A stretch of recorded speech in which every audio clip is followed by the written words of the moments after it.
那幼稚呢，让女生想逃。掌声有请这一对，有请。男嘉宾小孙21岁，来自河北，是一名摄影师；女嘉宾小王22岁，同样来自河北，是一名活动策划。来，有请，有请。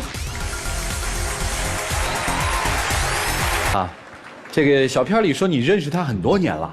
对，这很多年是多少年？我们俩在初中的时候是同学。哦，初中同学。对，一直就是在暗恋他。我天哪，那确实是有很多年了啊。对对对。这正式成为男女朋友有多少年？1年半。怎么成为你的女朋友的呢？因为他当时是在读大学的时候他读的是这个空乘的专业然后他那时候搞了一个对象，然后后来因为点原因分手了。然后他那阵儿就变得特别人，整个变得就是感觉掉进冰窟窿里一样然后后来他有一次不小心打水的时候，把自己手给烫伤了，现在还有疤，就一直没下去。然后后来我知道，那你就做不了空乘了是吧？对。然后后来我知道他这个消息之后，我就去照顾他，每天给他送饭。然后他有时候不开心的时候，经常带他出去玩，旅游散散心。等于是把他从冰窟里捞起来的人，是吧？是吧？情感也受挫，然后未来可能也受挫了，是这意思吧？对。喜欢他吗？当初？当初还是觉得挺暖的。当初一开始就是被他感动了，然后就对他产生一些好感然后就在一起了。现在觉得他幼稚是吗？好像在无论工作还是生活方面都有很多不合拍的地方，就是比如说呢？先说这个工作方面吧。我们俩刚在一起的时候，他是干美发的，就是经常3天打鱼2天晒网。因为跟店长他关系好，他也没被开除，但是就工资特别少。我觉得这份职业没有什么发展。偶然有一次陪朋友去看房的时候，发现那些售楼的那些销售当时就睡着，我就感觉特别无语。不，这是偶尔累了睡着，还是说你发现了？4次都睡着。不爱看这些片子。对，我不喜欢那些特别烧脑的片儿，我感觉看起来特别累。我感觉看电影有烧脑吗？我感觉看电影就是放松一下，休息一下然后愉悦一下身体。他睡过的片子都有哪些？印象最深的是《大话西游》，看的是个喜剧，但是它是一个感情剧吧，就算是。行，《大话西游》睡过。那个时候能睡着那应该是你的挚爱片是吧？算是吧。行，这个看烧脑的电影睡觉，还有呢？还有就是他不愿意去看书，我给他弄2本书，想让他也学习一下，充实一下自己。你给他弄2本什么书？我先听听。就类似于名人传记的那种。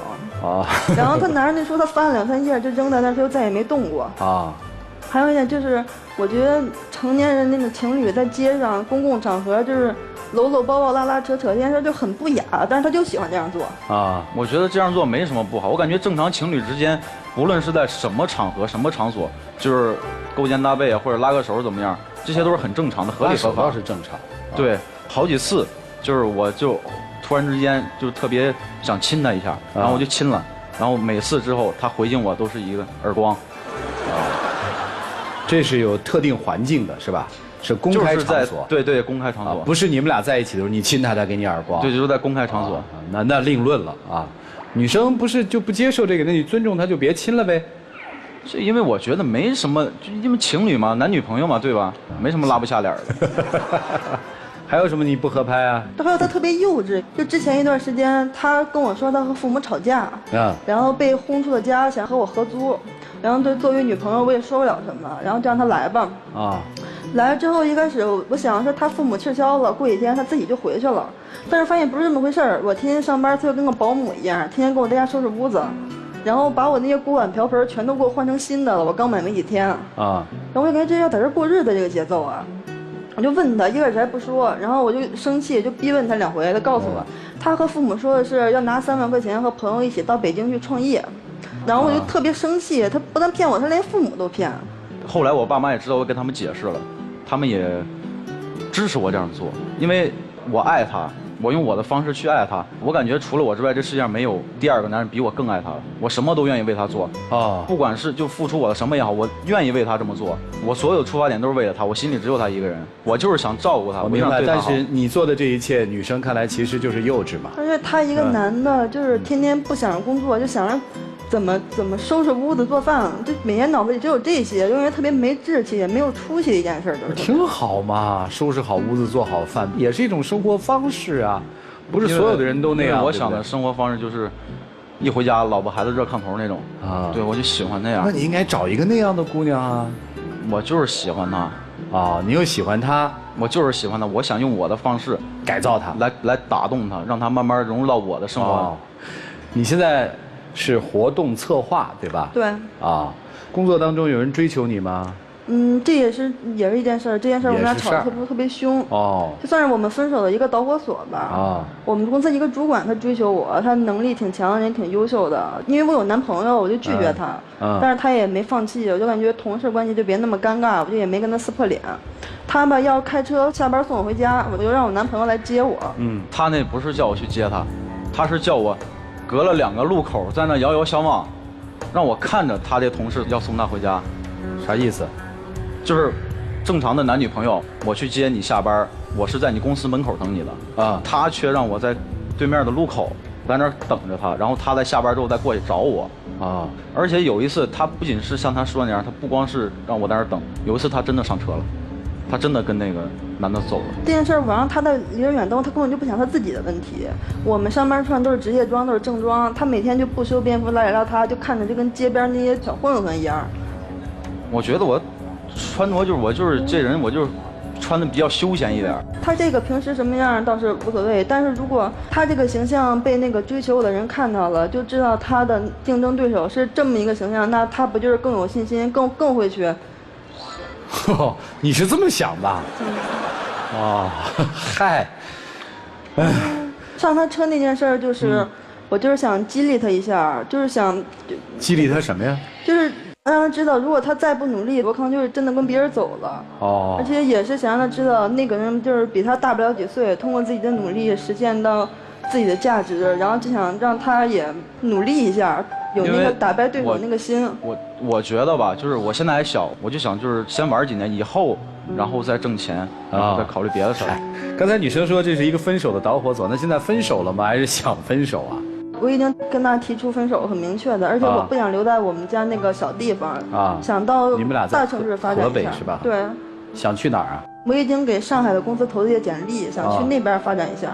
然后这段感情，我觉得再这么继续下去只是互相拖累，就和他提出分手了。但是他一直不同意，一直在纠缠我。因为我觉得我付出了很多，我不光是付出了我的感情，我把我整个身心都给了他，就是我所有的生活几乎是围绕他转的啊。就我的工作，包括什么，为什么我上班就是挣钱少，就因为我总请假，我想照顾他。他有点这个事儿，我立马我就想去安慰他一下啊。所以你不肯分手呗？对对对。因为我还是爱他的，我在乎他。是，但是他不爱你啊。我觉得我们俩之间是有感情的。我并不是不爱他啊，不是不爱他，那就别分手啊。但是这样下去真的就对双方都是一种拖累，都是一种负担。他想让我去适应他那个节奏，但是我又想出去打拼。所以你不要这个爱了，是吧？啊，男生是不愿意放手，跟他去上海啊。考虑过，去吗？如果他要是我们俩不分手的话，我绝对会跟他去，啊，他到哪我到哪。要分手的话呢？分手的话，是怎么说呢？就是如果他真的想放下这段感情了，真的不想跟我在一起了，那我明白。男生说的重点是，虽然我割舍不了，但是如果你真的想放下，我也不会纠缠你，是吧？对。应该怎么办？老师们给分析一下吧，一起进入丘比特问卷。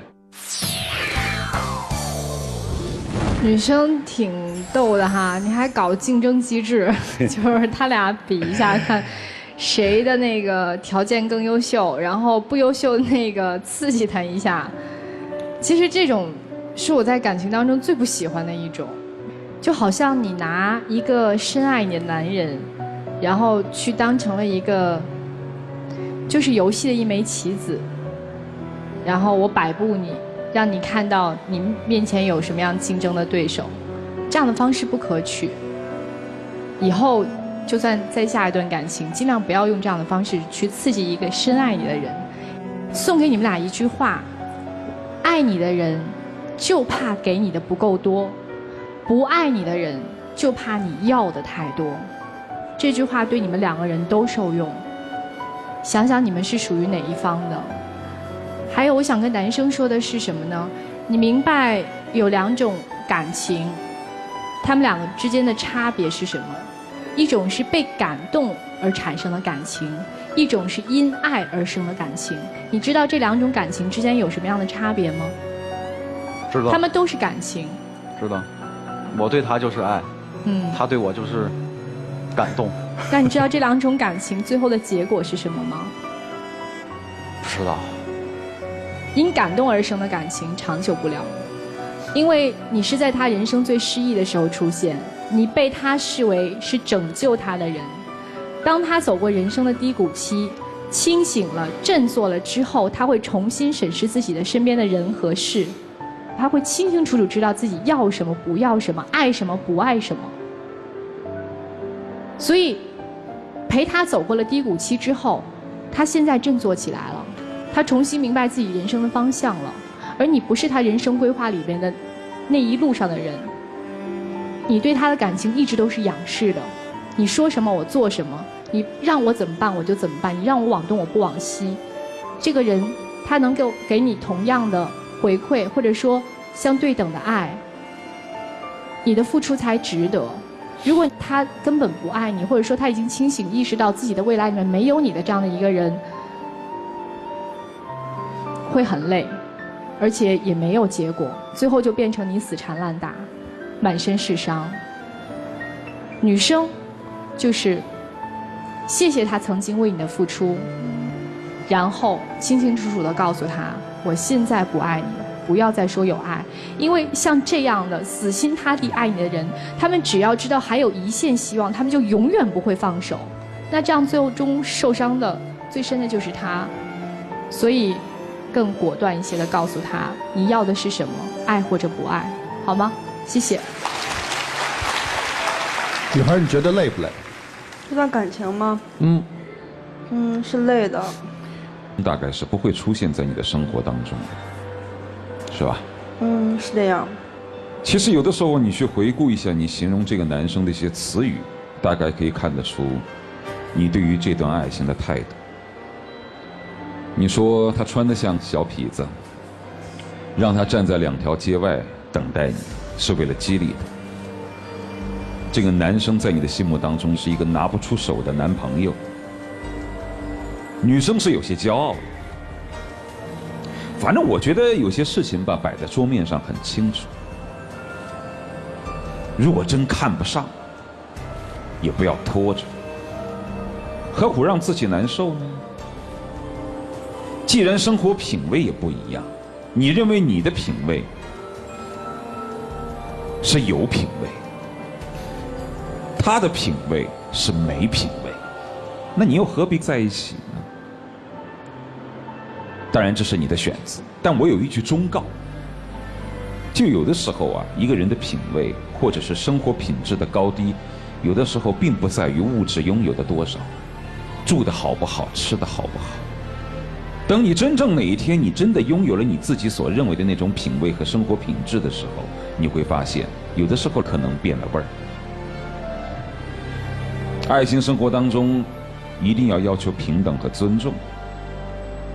你找一个跟你过日子的寻常女人吧，找一个你所认为的老婆孩子热炕头，能够温暖你，在乎你付出的女生，能够跟你一起在电影院看着看着就睡觉的女生，能够跟你一起吃路边摊的女生，能够一起跟你穿着像你现在这种随意的样子的女生，每天在菜市场转一转，做几个菜，那种寻常日子不正是你想要的？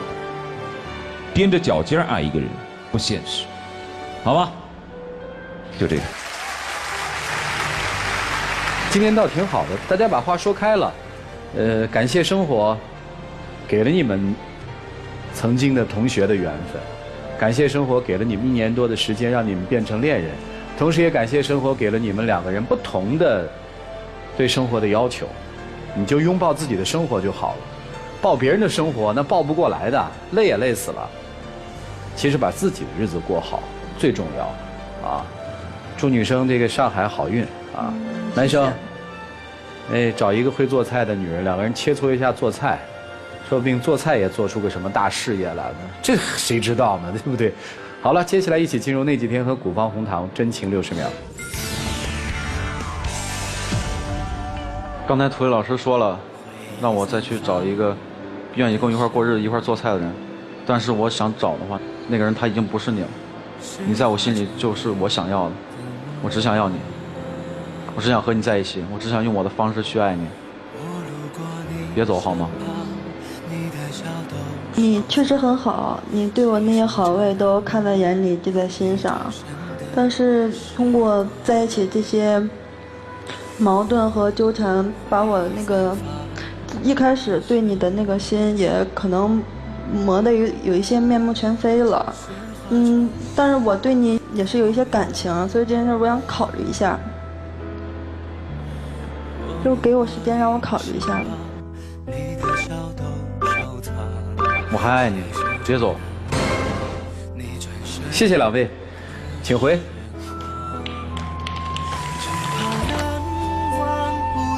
啊，请关门吧。啊，请关门。医生说要考虑吗？看看他的考虑结果是什么，请开门。